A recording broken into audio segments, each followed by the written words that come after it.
Magandang gabi mga katambay. Ako si Kuya Bor ng Creepy Tambayan. Kung mahilig ka sa mga kwentong kababalaghan, misteryo at nakakakilabot, huwag kalimutang like, share and subscribe. Ngayong gabi, isang simpleng kwento lang sana ito ng isang babaeng pauwi. Pero kung totoo nga ba itong nangyari o isang panaginip, kayo na ang humusga. Si Kuya Driver, gabing-gabi na noong makalabas si Clarice sa pinapasukan niyang opisina sa Makati. Pagod na pagod siya at alam niyang wala na siyang masasabayan na office mate pa uwi. Hindi siya sanay mag-commute kaya agad siyang nag-book ng ride sa isang sikat na ride-hailing app. Pagkapindot niya ng book, mabilis ang naging response. May nakuha agad siyang driver. Kuya Edong, white Toyota Vios, plate number ACD 7M77. 5 minutes daw ang estimated arrival. Habang naghihintay, napansin niyang sobrang tahimik na ng paligid. Wala na masyadong tao at kakaibang lamig ang dumapo sa kanyang batok. Parang may nakatitig sa kanya mula sa dilim. Dumating ang sasakyan, eksaktong nakasaad sa app. Mabagal itong huminto sa tapat niya. Binuksan niya ang pinto at umupo sa likod. Good evening po, Ma'am Clarice. Pauwi tayo sa Mandaluyong, tama po? Bati ni Kuya Driver. Ngumiti si Clarice, medyo nabawasan ang kaba. Yes po, Kuya. Salamat po. Habang nasa biyahe, napansin niyang madaldal si Kuya Driver. Marami itong kwento tungkol sa mga nakasakay niya dati. Alam mo, ma'am, yung mga ganitong oras, madalas ko raw nakakakwentuhan, hindi na tao. Sabay tawa ni Kuya Edong. Nagbiro si Clarice. Haha, Kuya ha, baka mamaya ako yung multo dito. Tuloy ang kwentuhan. Mabait si Kuya. Kumbaga, yung tipong pang long drive na hindi ka mababagot. Pero habang tumatagal, napansin niya parang ang tagal ng biyahe.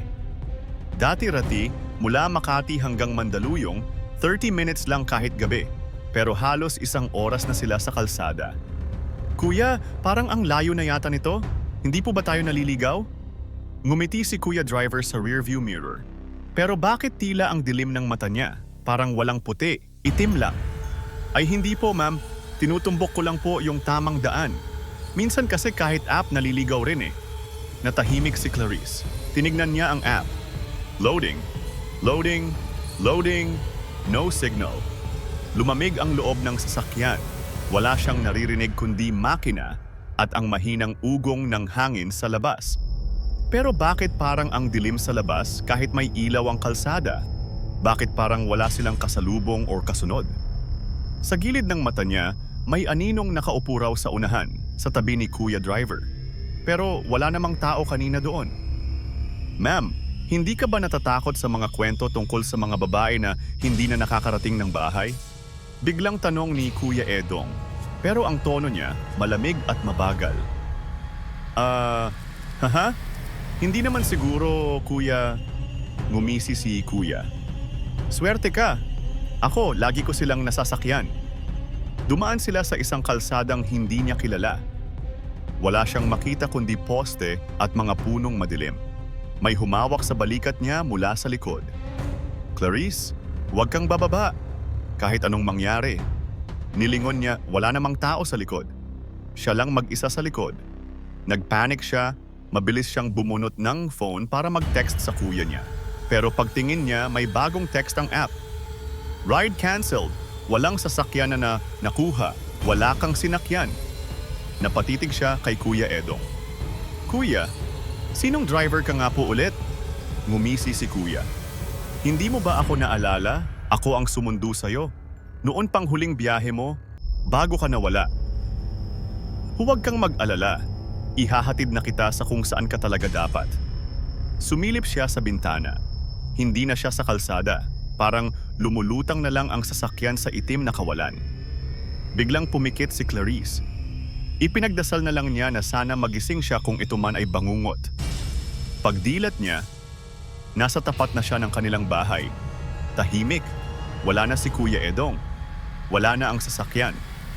Pero, paano? Dahan-dahan niyang nilingon ang cellphone.